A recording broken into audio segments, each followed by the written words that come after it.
Alright, I'm going to be walking you through how to beat Mad King's Clock Tower in the Guild Wars 2 Halloween special event. Um, I've beaten it many times, so I have a video of me playing, which me pausing it to walk you through key factors and what to do. It can be a pretty hard puzzle, so follow along. This path might help you, and hopefully it lets you beat it, so you get the end game or you get the loot at the top of the tower. All right. So loading on in here, this first section that you have, um, it's not there's nothing too difficult about it. You can't go on. You have to pause once you'll see once you get to the top right here. You have to pause because there's a timing mechanism where the next part of the puzzle unlocks after a certain amount of time. So don't rush this first. Don't rush this first part. It doesn't matter how you get here, and it's very straightforward. When you're here, you can either step on the main cog that I'm on right now, or this floating chandelier. I like to take this main path, which we'll see what that leads to. If you do go on the one to the chandelier isn't bad. It's not a faster path or whatever, but as you can see, if you stay on the big wheel, then you can just go take a straight path. You can jump up on this sundial that falls down, and basically just complete this first section right here as a straight line jumping. Um, Once you get to this part right here, the which is the first main challenge, I would say, you can jump across this cog that's beneath everything else. You can just completely jump across that, but I've done it so many times where I like to land on it and then complete the jump. Again, it doesn't matter how if you do that or not, but that's just my personal preference. These stairs are another thing to keep in mind, that can be very detrimental if you hop over each hop over every step. You go to the very top of it, so you jump to the fourth step, and then you jump to this very small beam. Um, that can slow you down quite a bit because you have to line everything up. Instead, what you want to do is when you get to the second stair, immediately hold down your D key and then jump so that you jump to the side and land on the next giant piece of rock. So you jump immediately right there. And this part is what I'm talking about. Where people fall into the trap of they'll get to the fourth step on the stairs and then they'll be forced to jump to these beams. The beams are very difficult in that it's the perspective is weird, that you might be lined up, you might think you're lined up, but you miss the beam completely. Um, so I find it's just better to avoid those beams completely and take this path. So if you immediately jump to the right from the second step, you'll come to this main piece of stone, whatever. Instead of going to that beam, you immediately turn your camera and you jump to this next floating section, floating stone. It's much wider. It's very easy to land on. It's almost impossible to fall off right here. Whereas if you went to the beams, then you would be risking not jumping on them correctly, missing them by a few pixels, whatever, and falling off. So if you jump on here, immediately from here, then you can jump to the next cog. You don't need to go to this stone that's floating a bit to the left of that. As you can see, you can just jump right to this cog and you can just run straight across it. And at the very end, you jump to the next section. That's basically one of the hardest parts for people who are stuck on this puzzle. A lot of them die right there, and there are a few other spots, but that's the first main spot that people die. Um, this the next few jumps, you just walk to the end, you jump to the golden stones, whatever. Um, this one that I'm standing on right now, this is challenging. This jump is only hard because if you jump too late, you'll actually hit your head on the next on where you're trying to jump to, and you won't make the jump and you'll just fall down and you'll have to reset. So instead, you can see that on the piece I'm standing at right now, you can see it's kind of built like a pyramid almost, like a stretched pyramid. You want to jump right when you hit the highest point, right when you hit this edge right here. If you jump just right when you hit that, you'll easily make it to this beam section. You won't hit your head. There won't be any problems, and you're good to go. From here, you want to walk to the very end and then just jump off. People try to make the jump too soon, and they don't make it to this section.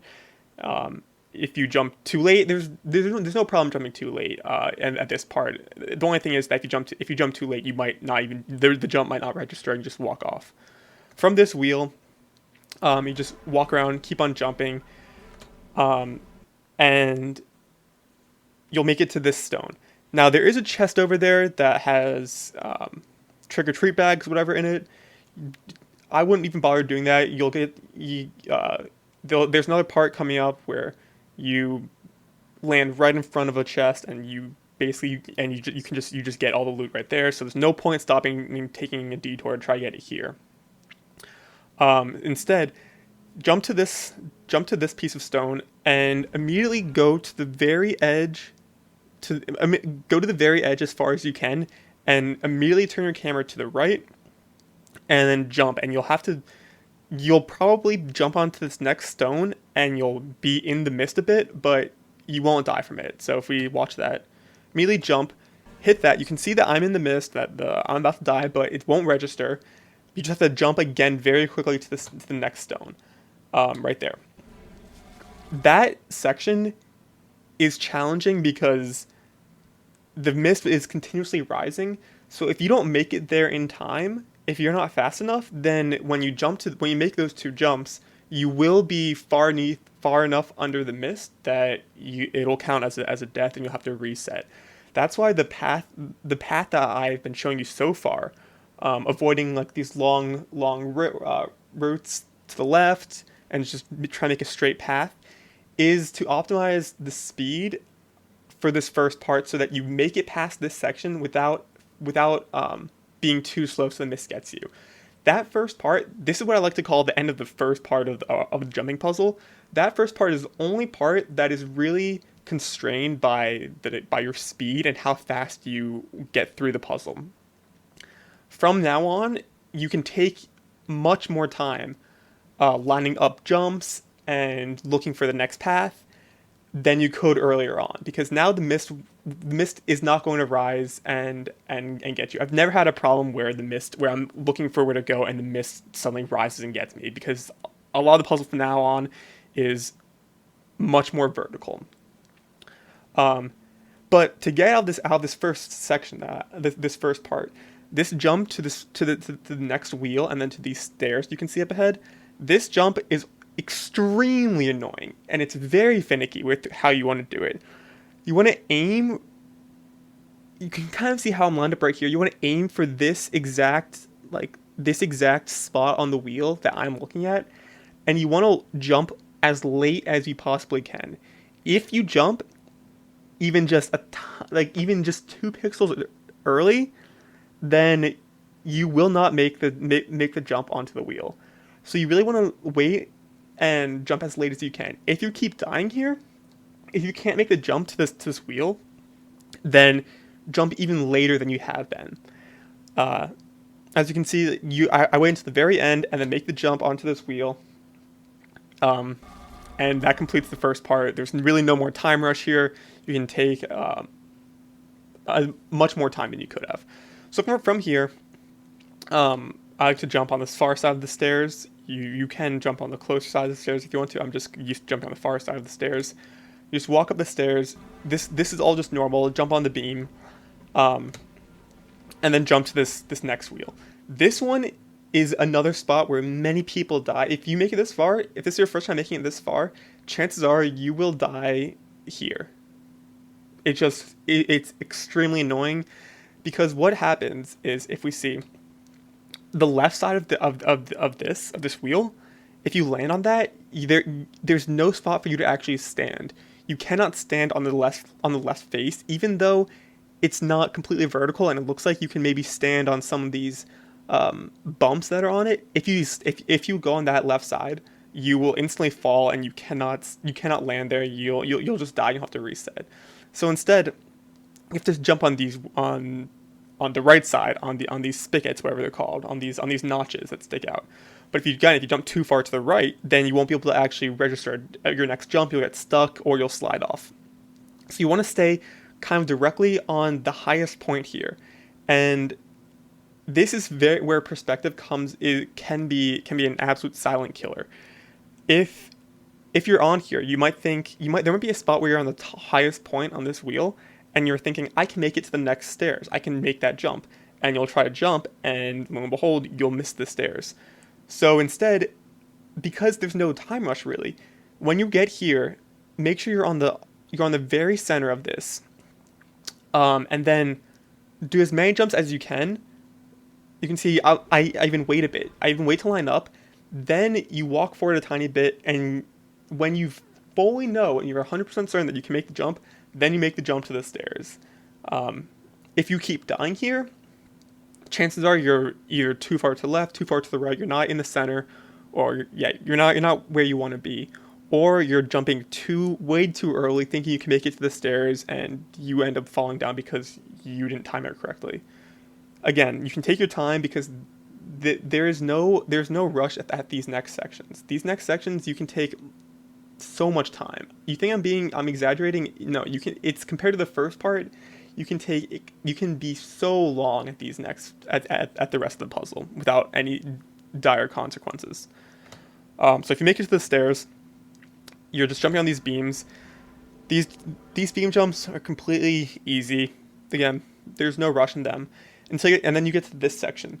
This section you can either jump to the left onto that small square piece of stone, and then jump to the next beam, or what I do, I just jump to the next beam completely. I don't like moving my camera that much. If I can keep my camera stationary as much as possible during the jumping puzzle, then that's more helpful to me. Some people might not like making the jump to this beam because it's a very small beam, and again, I've died many times here trying to make that jump without aligning properly. So if it is easier, you can jump to the smaller square stone and then make it to the beam jump. But if not, you can just jump to the beam like you see right here, and then once you're on the beam, again, do not rush it. If you want to jump straight to the beam, take your time to line it up. Fully commit to it. Don't hesitate about it. And then chances are if you do that and you are patient with it, you'll land it much more than if you rushed it thinking the miss is going to get you. But again, once you're here, you can just walk up. Don't walk too far. Just walk up till the beginning of this stone piece right to the right, and just hold down D, and then jump straight to the right, and you'll jump to this stone piece.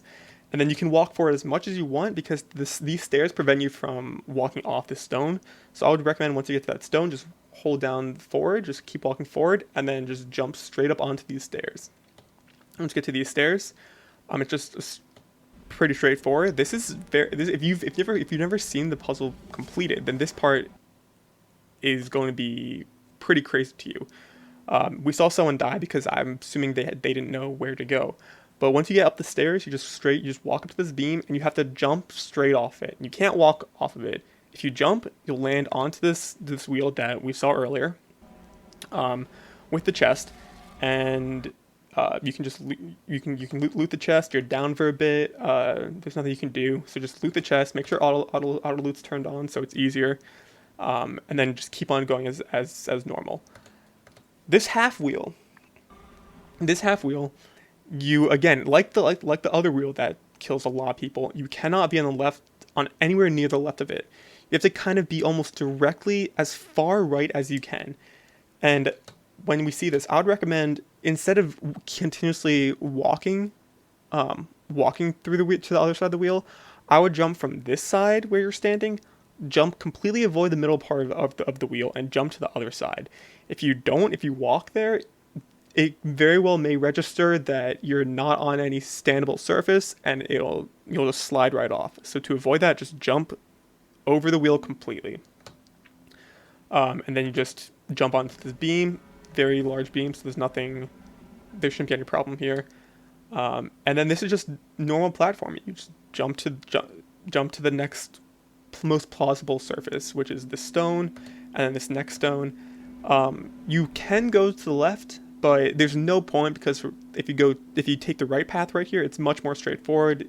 The stone that you're jumping on is even wider, so there's less room for error. You just jump onto it, walk up, jump onto this next stone, jump onto this beam, jump onto this cog, and then jump onto this final beam section. It's very thin, but it's a lot more forgiving than you would think.